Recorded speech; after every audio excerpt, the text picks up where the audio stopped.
So now we'll bring that gluten-free pallet on.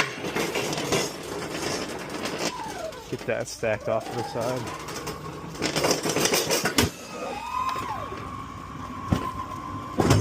So we're at the root of things. So if you look here, I already have gluten-free on here. I have them stacked in order. So this one is, they don't have tags on the outside, so you gotta look on the inside, but they're Supreme Pep. This is cheese, and that's combo, so that's how we were to put them in order.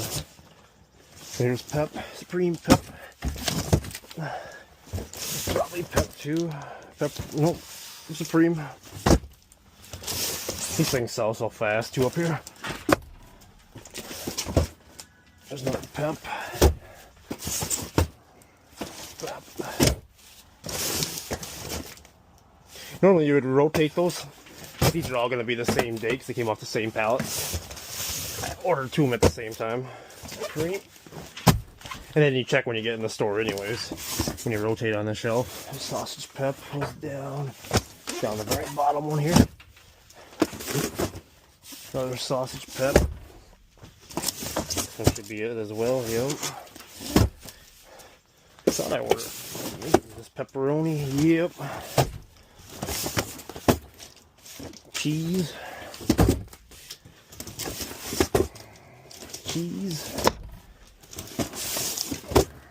Other cheese. You could write on the side too, but I just keep them in order. So when I get to my stores, whatever, if I start picking it, I need sausage pepper or something. I know where it's at. I know what to look for. It's all nice and organized. So there's that. That's that riser. We're gonna need that, but we're gonna take off that riser pallet that was all tipped. That way it don't tip on us. So park this on the side for now. Take that one with us.